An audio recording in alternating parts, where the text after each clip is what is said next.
Salam everyone. So in this lecture, I'm going to take a look at, of course, after my research, I'm going to talk about the basic question, why to obey the messenger or Prophet Muhammad.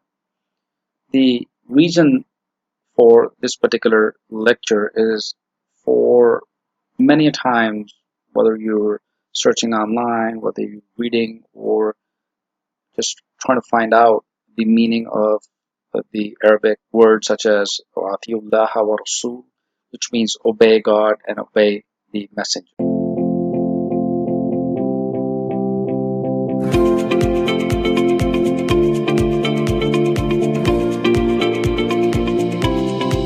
So typically, Muslims and other people, individuals all across the globe, they focus more heavily on the how part.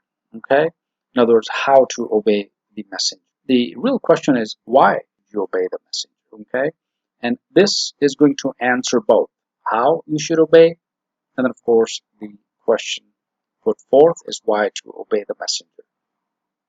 So in this lecture, I'm going to examine the phrase "Atiullah wa Rasul," and it appears several times in the Quran, which simply means obey God and obey the Prophet, okay, or the Rasul, the messenger.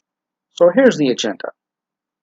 The first point that I'm just going to highlight, so from point 1 to 5, I'm just going to talk about this, and then in point 6, I have come up with about 70 reasons, okay, of why should we obey the messenger. So if you are a believer, if you believe in God, Quran, then of course you must believe in the Prophet and you must love the Prophet. And the reason why we should all love the Prophet is, of course, I've come up with 70 points, all from the Quran. Because Quran is a complete guidance for mankind. It is a complete book. It has all the answers. Number two, there is no inconsistency. God challenges, in fact, there are many debates and many arguments about the harf and the haf, the Quran, the haf, and so on. But really, that's just the matter of, putting the, diacritical marks, for example. But apart from the actual language, the grammar, the text is completely in order. Quran challenges mankind. Point number three, to bring forth certain surahs if they be truthful, right? So that's one of the falsification tests that the Quran offers. So bring forth such surahs, right? That is for the entire mankind. And the second falsification test, the Quran challenges mankind to find any inconsistency. Point number four is purpose of messengers and their message. So Prophet Muhammad, being the last prophet of God, is not the only prophet, right? Many prophets, God says in the Quran, came before him, and they offered and they brought forth the same message. So the message of all the messengers were the same. The only difference between the messengers is the fact that some messengers were given proofs, additional proofs from God, right, to show to their communities, and some weren't. Okay, so each prophet had his own life. So here I'm going to focus on life of Prophet Muhammad as per the Quran. Now, the books that are in addition to the Quran, in other words, other books that talk about the life of Prophet Muhammad, I've been through all of them. The very first book that you can actually, a written book, right? A document written book that talks about the life of Prophet Muhammad is by Ibn Ishaq. Okay, so, and that is in Arabic, but it has the English translation. So I'm going to provide a link so you can take a look at it yourself. It's a very small book, by the way, okay, and most of it is just poetry, but it does talk about certain aspects of the life of Prophet Muhammad. He was one of the earlier writers, okay. For that, there is no text available. So this is probably one of the first text that is available that talks about the life of Prophet Muhammad. But believe it or not, today, by the way, you will see volumes and volumes on the life of the Prophet. So I'm not sure how it all expanded over the course of 1400 years. Why do we have a set of 40 volumes that talk about the life of the Prophet, whereas one of the earliest writers that you could research and come up with is Ibn Ishaq, and it's only a 100-page book. Okay, and that too doesn't talk all about Prophet Muhammad, and so on. So again, a different topic. If you want to see the other video I've created, that why Prophet Muhammad did not write any hadiths or any writings, right, with his own hand, you're welcome to take a look at that video. And finally, why to obey the messenger? Why to love the messenger? In other words, what is so important about this gentleman? Okay, so we'll examine this in these 70 points as per the Quran, and this kind of walks you through the life of the Prophet himself as he grew up, or as he was given the revelation, because the Quran only talks about after the revelation fact, right? Of course, it doesn't talk about the childhood of the Prophet, but that's the important guidance for mankind, is what actually is the message of God. That's why God doesn't talk about his childhood in the Quran, for example, right? That we can find in other books. Great. So let's take a look at the first. I'm going to just walk through all these 70 statements, if you will, and each one of them is from the Quran. So if you need a reference, for example, here's point number 1. He was a normal person. He grew up in a community. If you need a reference from the Quran, I'll be happy to provide. Just put down in the comments below of which number that I'm going to talk about you need a reference for. I'll be happy to come up with the reference and research and give you that. But all of these are from the Quran, because I've taken all of these areas from the Quran alone. Great. And this kind of makes sense, because as I walk through these 70 points, you will see not only visualize the life of this particular man growing up in a community and what's happening with him and what it's actually doing, but also his character, right? What kind of person he was, his strengths, his weaknesses, right, as a human being, and so on. So it's absolutely fascinating. And once we're done with these 70 points, you'll notice the question will answer itself. Why to obey the messenger? Because he's a role model, okay? And why? Let's take a look at that. So the first point is he's a normal person. He grows up in a community because he was chosen from among the same. Second, he walked the streets and he goes shopping. So, of course, just like any one of us, you go out there and you do grocery shopping. He did the same thing. Point number 3. Now, this person changed after revelation. So after he received his first revelation, people started to look at him differently. And that makes sense, because now he's talking different things. And that's what the change is. The change is not within his personality, or the change is not because he got ill, for example, right? That's not the case. It's just the change of his talk, for example, or his behavior, for example. Okay? And why this change? Of course, because he's getting this revelation. He's getting all the information that he needs to deliver the message to the community. So people started to call him sorcerer. Okay, you're trying to manipulate us.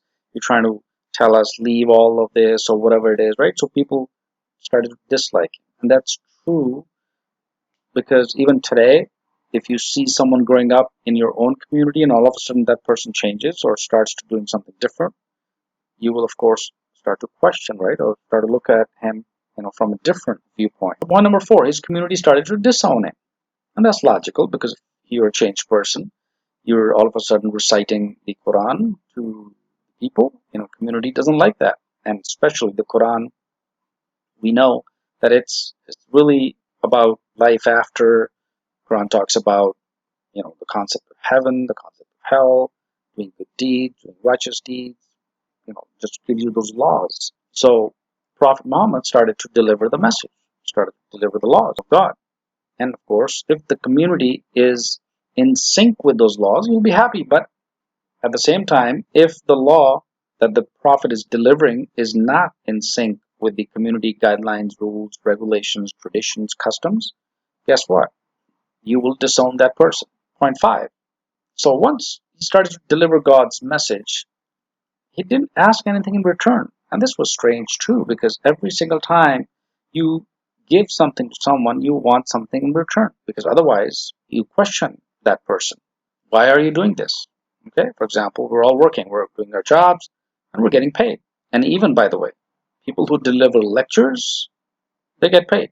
Okay, even today. So Prophet Muhammad is delivering God's message, but he's not asking anything in return from anyone. And that's great quality to have, by the way, because you're spending your time. You're spending your time delivering a message, and then at the same time, you're not earning anything out of it. You're not getting anything out of it. Who does that? Okay, so let's see if we're able to obey the messenger, right? And of course, the concept of charity, concept of doing good deeds is pretty synonymous with all of this, okay? Because we do good deeds, and if you don't want anything in return, that's great, okay? And you appreciate. But in this case, he's just delivering God's message without asking anything in return. Number 6, he doesn't do anything on his own except God's revelation. So he's not telling the same community that he actually grew up in anything different. He's just delivering God's message, whatever that is. And we know that the Quran talks about people being in prudent fear, for example, and so on. So all of these laws that are available, provided in the Quran, that's what he's reciting. So he's not doing anything on his own. He's not coming up with his own personal, laws. He doesn't have any personal vendetta against anyone. He's just delivering. He's not making things up, for example. So he's just delivering the message. Point number 7, great moral character. Azim, right? He's of great moral character. Now, of course, in order for you to talk to people, communicate to people, you need to have a strong character. People must like you, okay? But in this instance, people liked him when he was growing up, but all of a sudden things started to change and he started to deliver God's message. People started to dislike. But he maintained his moral character. Point number 8, on God's command, he even moved, right? Which is hijrah, right? Hijrah. So he moved. He had to move out of the city that he lived. And of course, with him, there are other believers who also moved out with him. And God says in the Quran, of course, that even if you have to leave your father, your wife, your family, you must leave, right? On God's command. So this was the instance where he had to leave and leave behind all of the loved ones, just because and for the cause of God. Point number 9, normal human. So we find in the Quran that sometimes he makes unlawful which God made lawful just to please wife. I believe it's Surah Tahrim. And that's normal too, because sometimes even today, if you're married, you would know, eat something that your wife gives you. Hey, eat it. Okay? It's good for you. I don't know if it's good for me or not, but that's the case. Okay? So this is in the Quran too, and that's normal human behavior. But in this case, what the Prophet did, he made something unlawful, which God actually made lawful. And the reason why he did that was to please wives. Point number 10, he was a shy person. He was not one of those people. He was just shy. And shy about what? Not shy in a sense where he's not willing to talk to people. He's not willing to introduce himself. He's shy to let people know something. Because the example given in the Quran is, I believe, Surah Al-Ahzab. When people visited his home, they usually sat after eating for hours. And that troubled Prophet Muhammad. But he was not able to tell these people to go home. Okay, now you've eaten, go home. So God says in the Quran that, oh people, your prophet is shy, telling you to go home. So you better go home. So do not sit around, linger around after you eat. Of course, this is something that is provided to us as guidance today when someone visits our homes, right? Be it family, be it friends, invite them to dinner or lunch. What happens? They just sit around, go on a rant, and waste time after eating, and so on, right? So, of course, we're being guided by the Quran and by the messenger himself. Okay? This is the prophet that we're talking about, that we must obey, right? So keep in mind that the question is why to obey the messenger? Because he's doing something that God is instructing him to do. He's doing something that makes sense. He's doing something that is logical. Number 11, following Abraham's dictation. Millat Ibrahim Hanif. So this prophet, God told this prophet to follow Abraham's dictation. Now this is interesting because what dictation did Abraham give? Prophet Ibrahim, for example, he didn't have a book to follow. He didn't have any parchments or texts to look at, Prophet Ibrahim's guidance, right? Nothing. But God says in the Quran, follow Ibrahim's dictation. Now, at the same time, God also details out what Abraham did. Okay, several instances throughout the Quran. So, Prophet is now being bound, being ordered, being commanded by God to follow Abraham's dictation. And we know the stories of Abraham in the Quran. Great. Point number 12, reciting historical events. So the Prophet is constantly talking about history. The Quran is basically history to the Prophet himself, because if he is reciting, he's getting these revelations, right? So these revelations are primarily historical events, talking about Musa, for example, talking about Isa, for example, Yunus, Lut, and all these prophets. So this is primarily historical events that he's reciting. He's not coming up with these historical events. He's not reading any historical events from other places, even though he was criticized. But that's not the case. He's just delivering the message. Point number 13, he's not the father of anyone. The Quran says, "O Prophet, you're not the father of anyone." O believers, he's not the father of anyone, right? So, which means he's just a messenger. So don't make him a fatherly figure, right? That's the deal. He is just a messenger of God delivering the message. Because remember, the question is messenger or message, right? So message, of course, is important. So why to obey the messenger, right? Why love this gentleman, this person? Because God says, point number 14, God to cut his throat if he made anything up for God. This is amazing. Today, people talk about God like it's nothing, okay? And here's God telling the prophet that he's going to cut his throat if he made anything up for God. He's not allowed to come up anything except what is being given to him, delivered to the community. That's a pretty strong statement from God. So why should we obey the messenger? How should we obey the messenger? We should do all of these points that actually are in the Quran, talking about the prophet, what the prophet is delivering. We must do, of course, the same. This is guidance. So we cannot make anything up for God. Also, point number 15, brave person with leadership skills. Yes, he fought many wars, a leader of his followers, the believers, okay? And he was brave. He was not afraid of fighting for the cause of God, right? He's not afraid of protecting himself. And most times it was just protection from other people, not fighting, right? The Quran never says he initiated the fight. He was actually protecting himself from the idol worshippers, from the other groups that the Quran mentions, be it the Nazarenes, be it the Jews, or other individual community, okay? So, and he's brave. He's facing all these fears. He's facing all the hits that he's getting from the community. Point number 16, normal person. What's normal about him? He frowned and turned away because of a blind person, because he pays attention to the rich folks. And this is Surah Mujadala. He's a normal person. He's having conversation with the rich, with the rich sitting, right? Of course, just like today people sit, when you're talking to a person who has a high status in the society, for example, or who has a lot of money, you would pay more attention to that person. It's natural. And all of a sudden, a poor guy comes to you and walks up to you, you may just frown a little bit. Okay, wait, guy, I'm going to talk to you later, okay? That's what the prophet did. And of course, God later on clarified that prophet, you never know whether this blind person is even, more keen towards learning or more keen towards obtaining prudent fear, right? Point number 17, God may give him Maqam Mahmud. So God promises him, right? Now God is telling this prophet, I may give you Maqam Mahmud, higher levels, okay? So what he needs to do is continue delivering God's message, continue following God's guidance, and in return, he's going to get this status. Point number 18, normal person once again. He got frustrated because his chest sadr, right? The chest area is becoming, he's getting frustrated because he's delivering the message to people and he's not getting any response. The only response he's getting is from the very few. The majority of the community members reject him. Don't listen, do not want to listen to this prophet.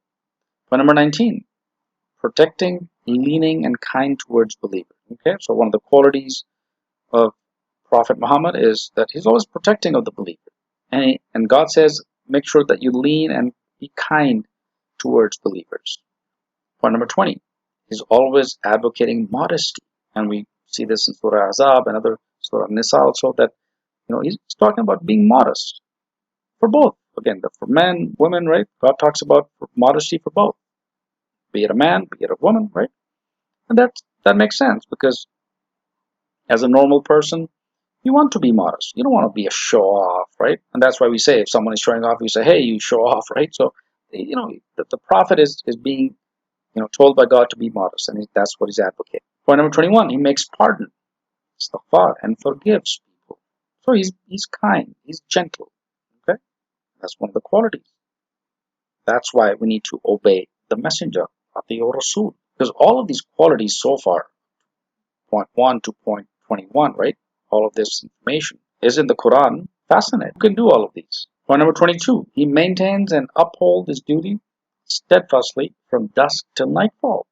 He's constantly being God conscious, right? The moment he wakes up until he goes to sleep. And he maintains his salah, Aqimus salah, right? That's what we are also ordered to do. We need to make sure that we pray. We maintain our duties.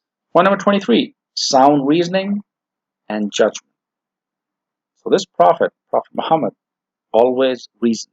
Because God in the Quran says, Afala ta'qilun. People don't reason. Do they not reason? Okay? But Prophet Muhammad is always reasoning because he learns from other prophets stories that are in the Quran. Dawood, David, right? Solomon, Suleiman.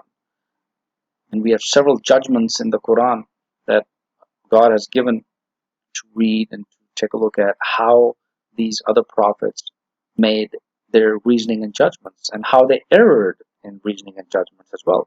So Prophet Muhammad is learning from, of course, the historical events that are narrated in the Quran. And otherwise, as a person also. Point 24, he's stern with people who do not heed warning. That's what God tells him. O Prophet, make sure you stay very strict with individuals who are not heeding warning.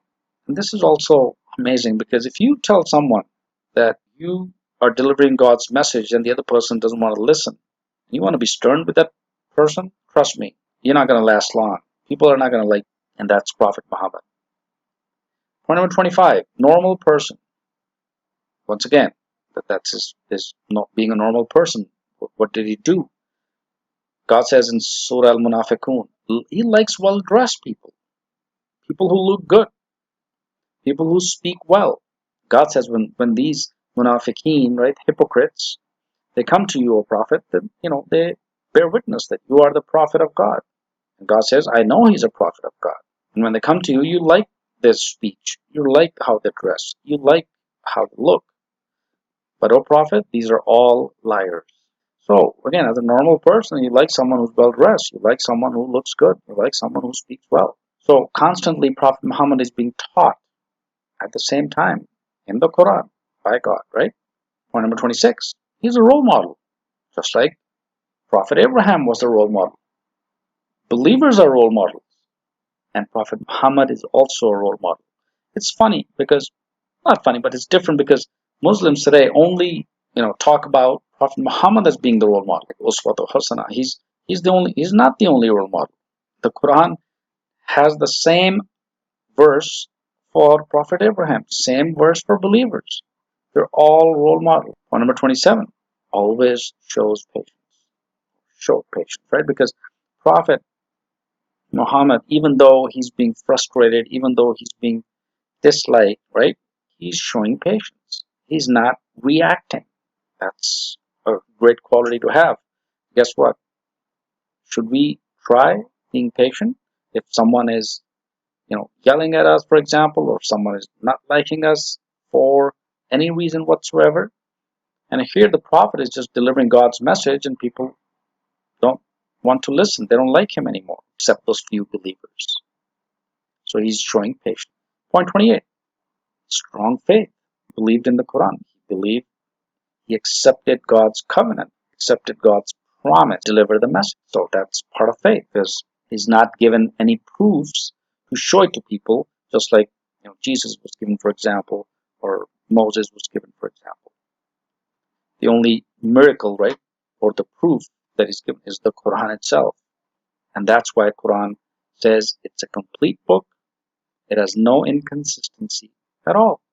And that's a pretty strong thing to have, to hold on to for about 1400 years, and no one has come up with any surah similar to the Quran. Point number 29, God conscience is always in taqwa, is always being in prudent fear. He's always thinking about God's laws, message before delivering the same. Point number 30, he's not interested in worldly things.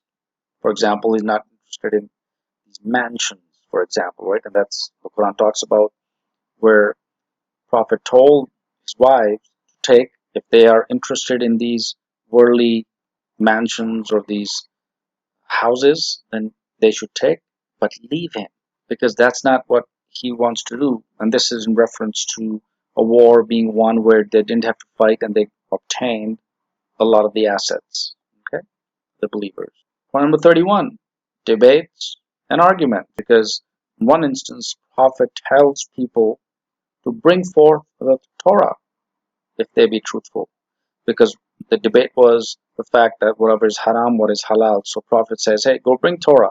And you'll be surprised that Muslims today, they don't even know what Torah is. They've never looked at Torah itself. Torah, that's what the Quran says. And the reason why, because scholars today, or Maulanas, or scholars, Muslim scholars, they say Torah has been changed. And that's fine. That doesn't mean that we cannot look at it, we cannot read it, whether it's the Old Testament or the New Testament or any other book. So Prophet is actually debating in the Quran. He's debating with people, Jews, to bring the Torah and read the Torah. And here you are, you're saying you're not allowed to read the Torah anymore. All right, point 32 is debates about Jesus, about Prophet Isa ibn Maryam. He's actually debating, the Nazarenes about Jesus, the concept of Trinity and not being the Son of God, right? So that's the entire debate is also in the Quran. Now, who does this, by the way? What kind of qualities are we looking at? Just kind of go through this. Why should we not obey the messenger? We must obey the messenger, because this person is just fantastic, right? He's debating. He's a debater. He can argue, do arguments, logical. He reasons things. He's patient, normal human person. He's brave, right? All of these qualities. That's how we are to the Rasul. We must obey the messenger. That's why God says, obey him. Now, obeying, in my humble opinion, doesn't mean that we should wear what he used to wear. That's not obeying. Obeying means be like him. That's what we need to do. And by the way, people today, Muslims, say that he's ummi, right? Which means he was ignorant.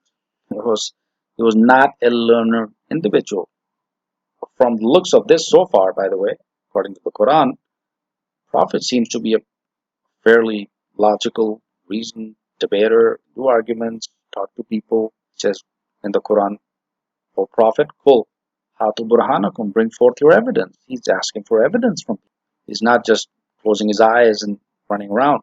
Point number 33, he doesn't know the future. And it's interesting because Quran says, and multiple instances, Prophet himself says in multiple instances in the Quran, I don't know the future. I don't know what's going to happen to me. I don't know what's going to happen to you. And that's in the Quran. People are asking the Prophet, like, Yasalunaka al-anfal, Yasalunaka, they're asking all these questions.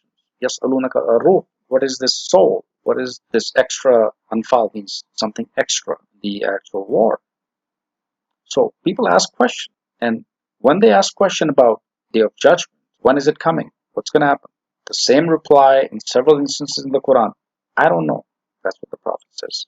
And he's always reciting historical events. And I've mentioned this earlier too, because the Quran is full of historical events. So history is important. Okay, in one aspect, history is important because we learn from history. Point number 34, he serves God alone. And this is important because, see, Prophet Muhammad served God alone.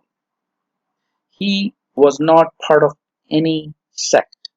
There was no sect at that point in time. There was no Sunnis, there was no Shias, there was no Brahmins, there was no Hanafis, there was nothing. No humbly nothing. So he served just God alone. In other words, God's message.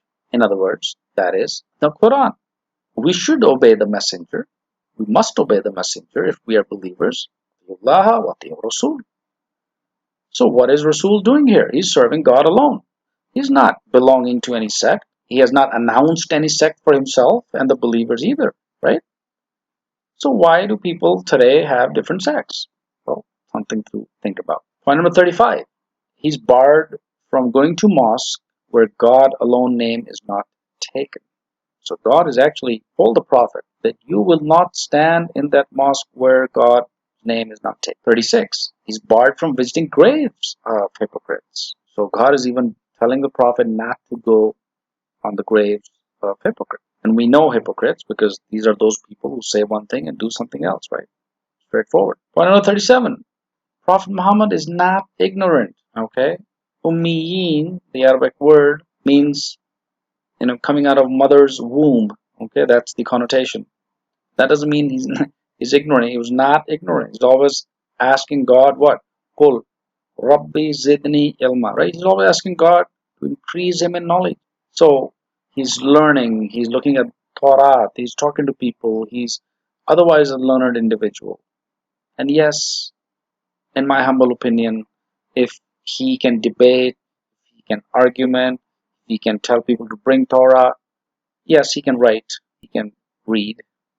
Okay, that's common sense. Point number 38. Stays away from jahil or ignorant people and leave with dignity. That's important too because you need to obey the messenger, right? You Rasul.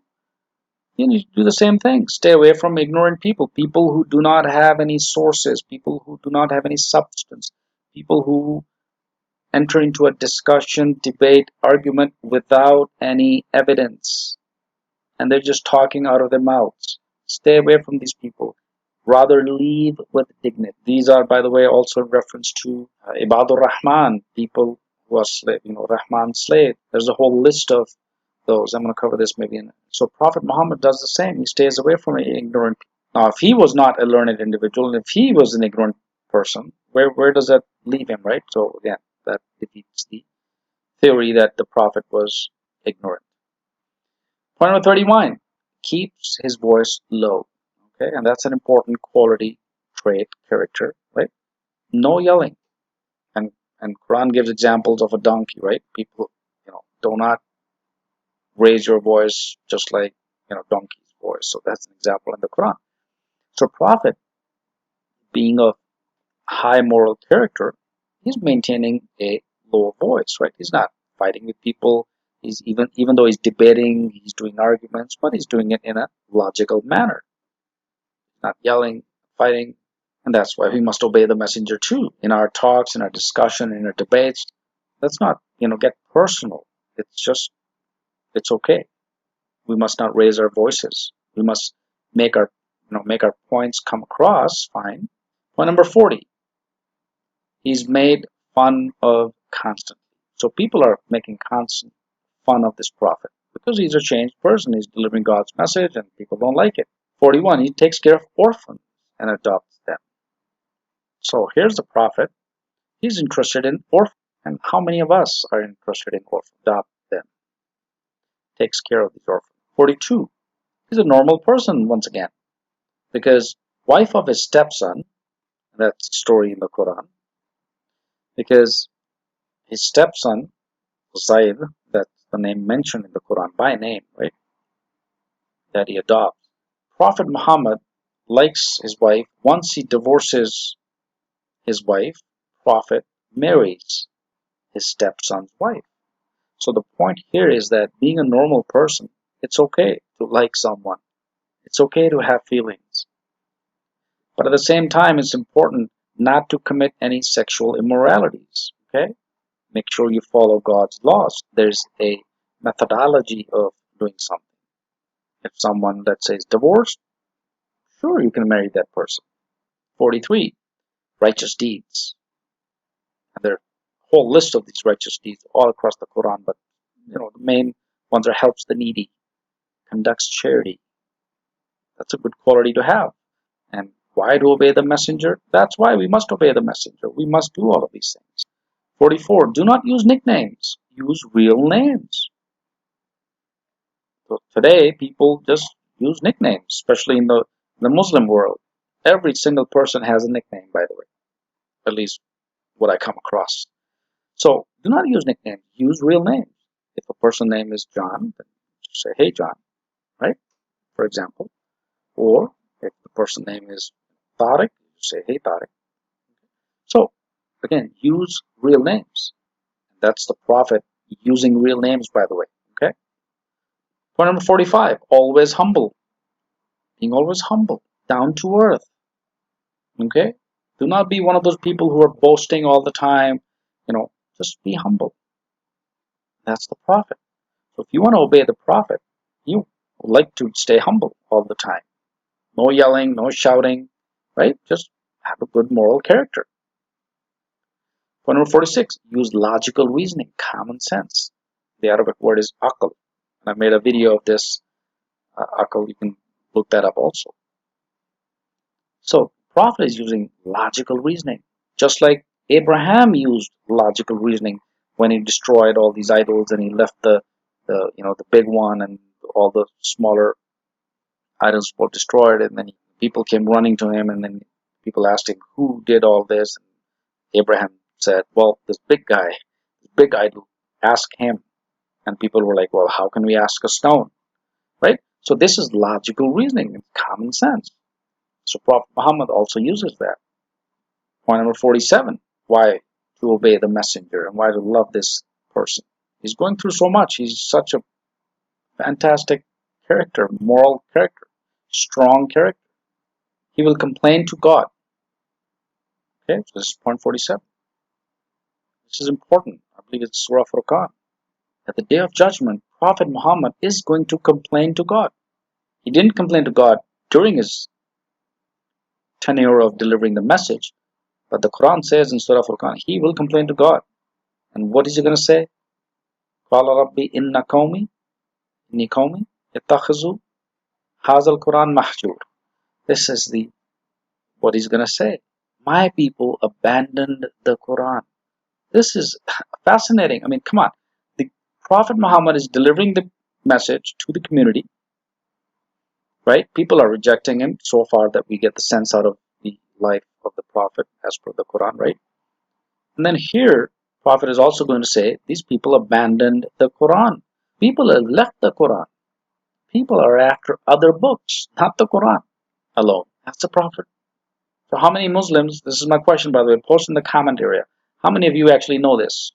That the Prophet is actually going to complain to God. Point number 48, keeps his promise to God and people. So he doesn't break his promises. He shuns idols and anything that associates as partner with God.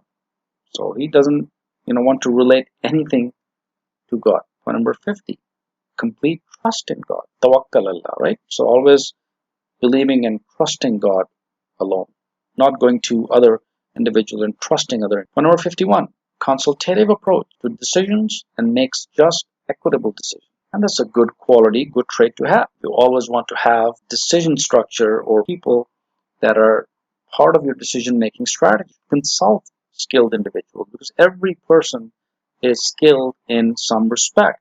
You cannot know everything, you cannot be it and all, right? So there are individuals who have different skill sets. So this consultation gives you that ability to attract other skill sets to make effective decisions and make just decisions. This is the quality of the Prophet. This is what the Prophet is doing. This is why we should obey the messenger. Point number 52, provides evidence to support claim. Again, Prophet is not talking out of his head. He's providing evidence. For example, people say, why should we follow the Quran? Well, all right, go find any inconsistency in the book or bring forth such surahs. You can, then do not follow the Quran. So that's the evidence. That's the logic claim. So Prophet is always providing evidence to support the claims. 53, verifies all reports and news because God says in the Quran, if any person brings any news, make sure you verify it. And that's a good thing to have. Today, when we call someone, we talk to people and we say, well, hey, I heard this, right? And what do? You say, oh, yeah, that's great. Must be true. Well, verify it. You must verify the reports as much as you can. Point number 54, if two groups of believers get into a fight, you're going to make things right. That's what the Prophet is doing. So today people are fighting. We are actually promoting more fights. Look at people on the streets all across the world or anywhere. So instead of making things right, we are actually, there are many people who actually promote fight. So here's the Prophet who's making things right. And we must obey the messenger. We also must make things right. Point number 55. Do not ridicule. The Prophet does not ridicule anyone. He respects everyone. He respects all races. He respects all different kinds of people. Do not speak ill of yourself. By the way, this is Surah Al-Hujurat, and I've specifically mentioned this. Prophet says, do not speak ill of yourself. Do not consider yourself as, a lowly person, as, I'm nothing. Okay, that's not the case. Every single person has a skill set given by nature, given by God. Do not spy. If you want to obey the messenger, guys, do not spy. It's okay. You like to obey the messenger, do not make slander or libel. Do not do this. That's really what the messenger is actually doing himself. He's not making fun of anyone. He's not speaking ill of anyone or himself. He's not spying. He's not slander. So why should we obey the messenger? These are the reasons, right, so far. Point number 56. God says, purify thou thy garments. Straightforward. Point number 57. Not part of any sect. And I've covered this before. Prophet was not part of any sect. So if someone says, I'm a Hanafi, I'm a Sunni, I'm a Shia, or I'm any, none of this existed at the time when the Prophet is reciting these verses. Even if you go back to other books of God, Torah, or other readings, you'll find the same stance. There are no sects. Point number 58, doesn't make excuses. So here's the Prophet, there's a wartime, there's a war going on, for example, and he did fight wars, were killed in wars. They collected a lot of war booty also. All of this was in protection, by the way.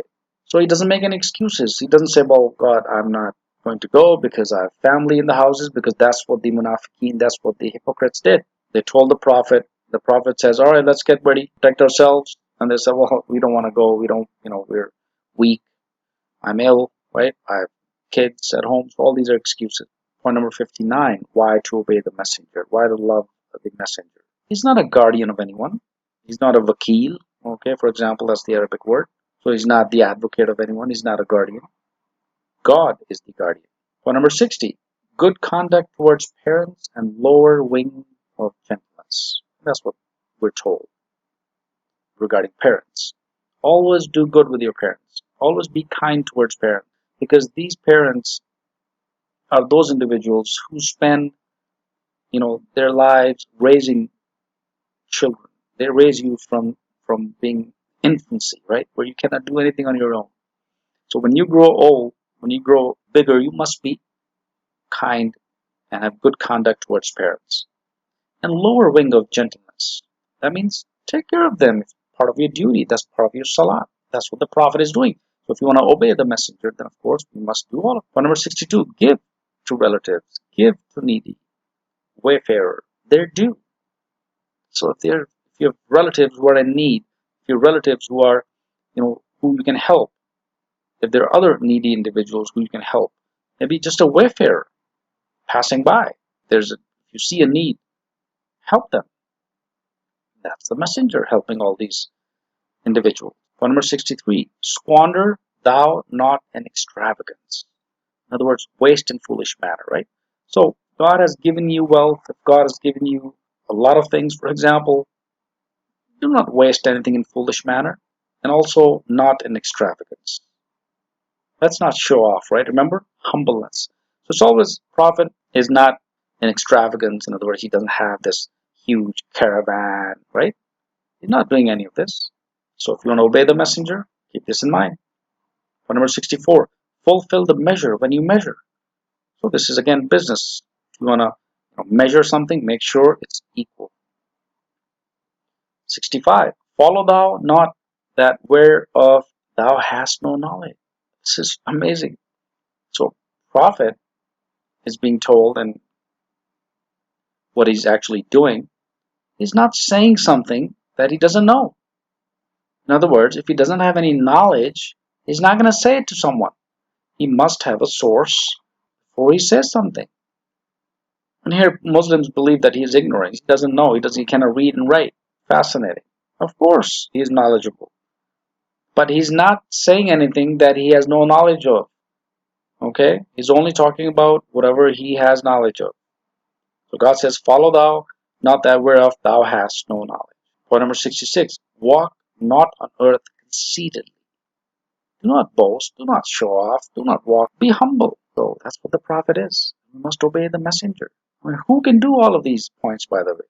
There are only a few left. Point number 67. Turn away from vain speech.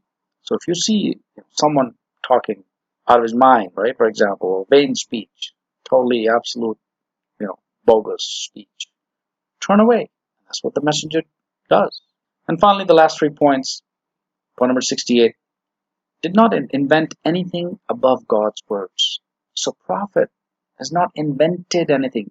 Yaftarun, people invent things. Prophet is not or has not invented anything during his lifetime, during the time that he delivered the message. That's why we don't have anything, any book, any text, any parchment from the prophet himself, because he has not created anything. In other words, there were no customs that he created, there were no traditions that he created, there was nothing of this sort except deliver God's message. Point number 69, not a fault finder. Prophet is not finding faults in anyone. He's appreciating people, he's helping people, he's respecting people. So if you want to obey the messenger, let's do this. And here we are, people at large or many individuals, they always find faults in other individuals. And last point, and there are many others, by the way, so I may come up with a part 2 of this, but right now I just wanted to come with 70 points. So the last point in today's lecture is, woe unfair traders. Prophet Muhammad, of course, was not one of them. When he traded as a business person, for example, or otherwise in his life, he was fair. He never cheated anyone. So these are the 70 points why obey the messenger. Ati'u Rasul. Of course, Ati'ullaha wa Rasul. Obey God and obey the messenger. And these are the reasons, by the way, so far. And there are many others, but I've compiled these 70 reasons so far. And once again, if you need to know the references for any of these verses, just comment below. I'll be happy to provide you those references so you can actually read yourself. Take a look at those. But imagine all these 70 points. If you were to follow these 70 points, you're obeying the messenger. And if you obey the messenger, you will have a great moral character. You'll have all of these qualities in you. You will not raise your voice. You'll be a good debater. You'll talk nice. You will not do any spying, slander, libel, none of these stuff. You'll always be fair. You'll be helping people, right?